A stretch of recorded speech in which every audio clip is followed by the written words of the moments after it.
What's up, ladies and gents, Nolly here, and welcome to another Payday 2 video. Happy to be making one just after I finished the last one. This is exciting.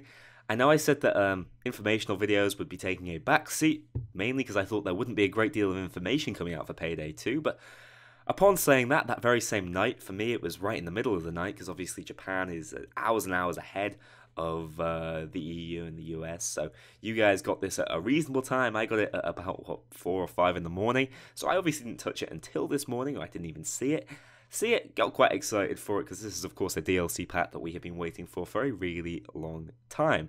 This video is designed to, again, provide you some information as far as the character pack is concerned, what it contains, but because the character pack has already launched, it's going to come with some gameplay as well, just to show it off with a bit of greater detail. It's also designed for those of you who are fans of h3h3, the show of Healer and Ethan, and also those of you who couldn't care less and are just looking for potentially a decent DLC addition to Payday 2. So let's have a look at the character pack and what it entails. I'll also explain what's going on with it, why it exists for those of you who aren't aware. So Ethan and Healer. Ethan is proof that you can never really know what goes on inside Bane's head. His skills in public relations and engagement attracted the interest of Bane, who convinced him and his wife Healer to join the Payday gang with promises of restitution, fortune and glory. Rumour has it that Healer underwent extreme training in the Israeli military, and while she keeps denying it publicly, something definitely caught Bane's attention when he asked her and Ethan to join the gang. Now, in terms of aesthetic, I'd actually say they've pulled off these guys' likenesses fairly well. Ethan must have asked for his trademark double chin to be a greater feature than it is on his person. I must admit, in terms of in-game models, he does look like a bit of a freak, especially in his mask. No offense intended, of course, but I guess that's what you were going for. And Payday's obviously full of wacky characters. Jimmy's a great example. Jimmy's inclusion in the game feels absolutely normal. Obviously, Ethan and Healer's is a little bit unusual. It's, for me, who just said, oh, I want to take a look at the in-game story. There's a lot more plot there than we initially see, and I want to walk you through that. And then Overkill go out and sort of throw caution to the wind, throw in some real-world characters that obviously don't actually have any importance to the story. There's a strange description of how they got hired by Bane. You know, it's far from believable, but it doesn't necessarily frustrate me or irritate me in any way, shape or form. This is fine. If you go back to why it happened, it's actually something that's here basically by popular demand, so I can't be irritated by the fact that this is a fairly ridiculous addition to Payday 2, because at this point in its life, it's a fairly ridiculous game. So the reason we see this happening is essentially Overkill took a great deal of, they must basically be fans of the show, they took a great deal of interest in Ethan and Healer during their court case. They were fighting essentially for their rights in content creation. I don't know all the ins and outs of it, to be perfectly honest. All I know is Overkill supported them financially, and they also essentially teased in a joking manner that there would be a character pack for these two, and when the community found out it was certainly a joke, there was actually a great deal of disappointment, and people found out, you know, although it was well conveyed, that actually this h3h3 character pack was something that people were interested in, and Overkill caught onto that and jumped on it, and they actually did get in touch with the two YouTubers and essentially asked if they could make a character pack, if they could be a part of the game, and of course it was something that went ahead, and it's not necessarily something that I see as a bad thing. It's strange, but the character pack itself is not bad DLC at all, as long as you guys don't mind or can overlook the fact that they are just some YouTube celebrities, basically. They're some of the good guys, if you ask me, on YouTube. You know, I'm not frustrated it's these two being added. So there's the not so brief explanation of why they are here. In terms of their masks, these are they're pretty hideous, let's be honest. Ethan's mask is the embodiment of the double chin. At the same time, you can see determination and pure anger emitting from it. I assume that means the double chin. Healer's mask possesses a certain destructive grace and malice that makes sure that you understand that whoever wears it might smile, but is dead serious. It's a summation of their personalities somewhat. It's got the trademark beanies.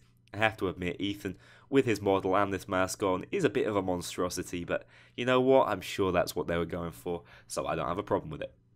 In terms of the weapons added, we're actually looking at the wrong one currently. Let's take a look at the one which is, I'd say, pretty important to the DLC. It's probably the most important facet of it, and it is not a bad weapon at all. It is the airbow. Bow-type weapons have reigned fairly supreme in the past in Payday 2. They actually had to get nerfed to the ground because they were basically all people were using in one down.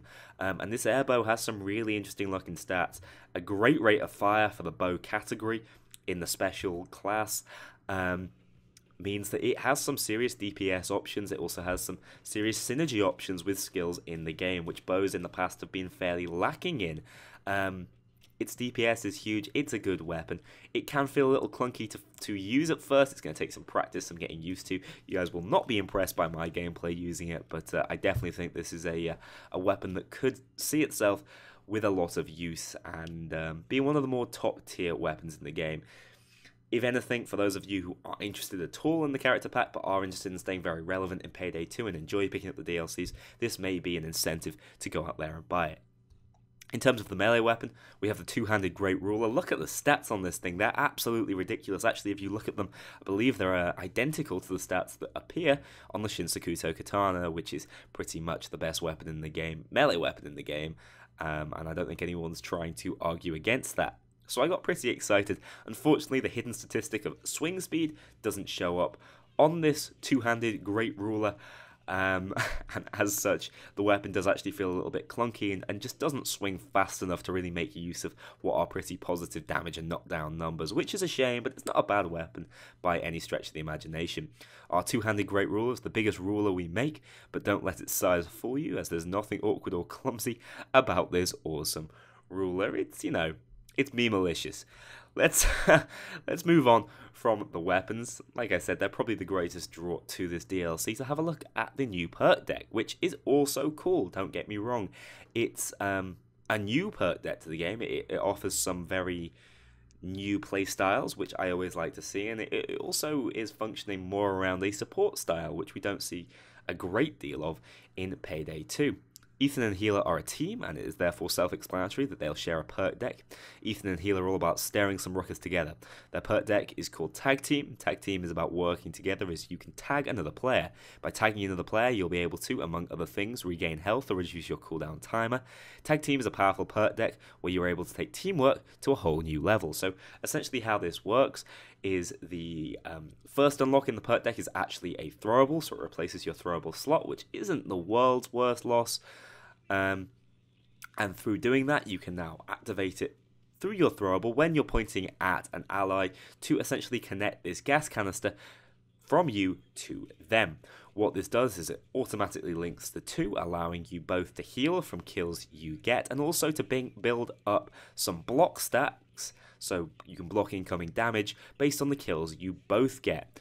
Also, kills you get will reduce the timer of this thing's cooldown, which I think starts at a fairly hefty 60 seconds, and it will also increase how long it is active for.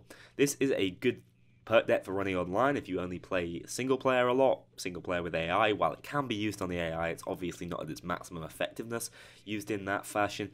So it's definitely designed for those of you who like playing around with your friends, but it offers some pretty serious regeneration if you have a high kill build, which means that used along some of the more powerful builds that I've made in the past, you know, the old minigun build, which is still a favourite of mine, you can seriously ramp up your healing and keep your main damage dealer on the team alive, and I do like that. It's a shift in playstyle, cool idea, and definitely something that I am welcome to. It's by no means a game-changing perk deck, and not something that I'd say you should buy the DLC for on its own. There are definitely better perk decks out there, especially for you as an individual, but the supportive qualities are really cool. So there we go, that's what we have. We of course also have Ethan and Healer, just a quick mention of them. Like I said, the models, it's actually pretty good likeness. Obviously Ethan decided to go for the double chin look, which is fair enough. In terms of the voice acting though, Ethan sounds like he could just be a voice actor for Payday 2. He just sounds pretty standard American accent, but you know, he could have easily voice acted another character that wasn't him, and it, you know, no one would have batted an eyelid. It sounds just fine. It's all well recorded. I think the character pack is pretty good, and of course this is the first character pack where you actually get two characters, admittedly not two perk decks, which is a bit of a disappointment, which means it's the first time a character doesn't have a perk deck with them, because they're shared, but oh well. I wish Overkill had just gone that little bit further, would have made this DLC a little more worth it. Of course, you can see my value in yen, because I am in Japan. It's 520 yen for those of you in Japan. I believe I spent about £4 on it, and it's probably about $5, the standard price of character packs in the past. Is this one worth it? We'll need more time with the airbow to find out. If the airbow is a really top tier weapon, I definitely will move toward recommending it. I've enjoyed my time with it thus far. Hope you guys have enjoyed the video. Well worth mentioning, just for those of you who don't have all the DLCs, the Payday 2 Ultimate Edition is on a big sale during the autumn sale, and of course Payday the Heist is always pretty cheap. If you've not picked this up, I actually think it goes to 90% off from time to time, so you might want to chill on that 75% off offer, unless it's a game you've just not played and you really want to go. So, ladies and gents, thanks for watching this video, and I hope to see you guys in the next one. I'm going to get back to trying out the airbow and seeing just how good it actually is.